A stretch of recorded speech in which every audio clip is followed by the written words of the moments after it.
Well, hey, pre-K parents, this is Jeff, and I'm here with a Continue the Journey activity for you this week. This one is called Father May I, and it's going to really, I think, be fun for your kids, fun for you, and it's just going to help them process through our big idea from this week's pre-K experience and help them on their journey to find and follow Jesus. So, and one of the great parts about this is there are no materials needed for it. You don't have to go scrounging your house for, weird materials for this. It's just you and your child and your imaginations.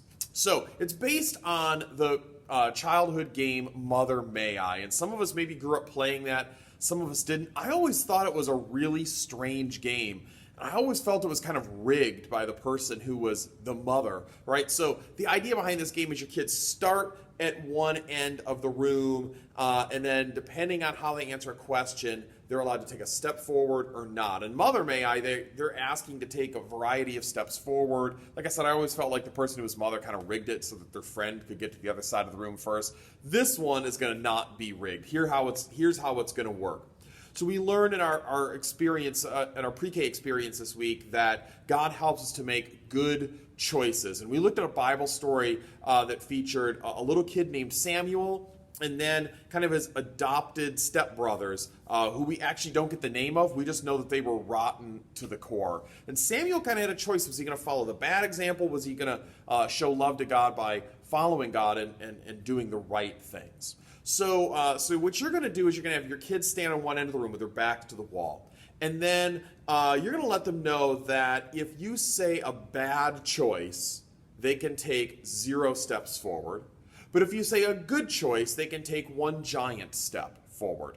And you're going to really alternate between bad and good choices in this game. So you're going to start with a bad choice. You're going to say, Father May I, because you're going to set this up by saying, you're going to think about the good choices that we can make for our Father, God, right? So I know it's normally Mother May I, but in this case we're talking about God, and even though God's not a boy, the Bible describes him as Father. So we're going to say, Father May I, and just think of a bad choice they can make, like tell my mom a lie to my mommy, right?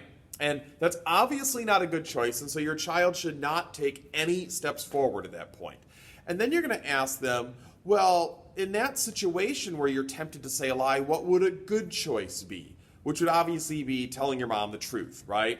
And so you're going to hear their good choice, and then you're going to insert that into the next line. So, Father, may I tell my mommy the truth?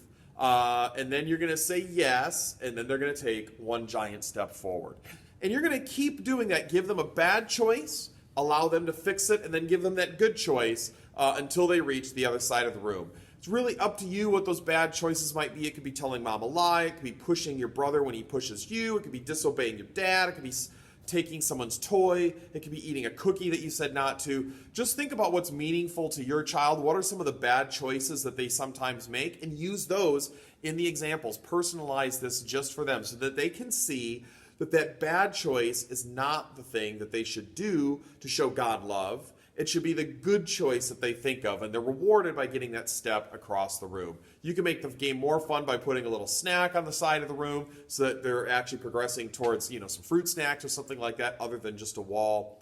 This should be a really fun, creative way to help your child think through this idea that God helps us make good choices. And we learned a memory verse about how we show love to God when we follow his commands. You show me love when you follow my commands. So that should just kind of permeate everything that you're doing here, that these bad choices are not a way to show love to God, but when they choose those good choices, that is a way to show love to God.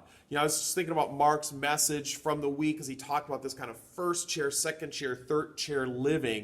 And he talked specifically about parenting and parenting in a way that really helps guide our kids on the path they should go on, helps them on their journey. And this is a great way to be a first chair parent, to be able to help them on their journey by helping them at such a young age to be able to process through good choices and bad choices and how God can help them make those good choices and how those good choices show love to God. I hope you have a lot of fun with Father May I this week. Bye, everybody.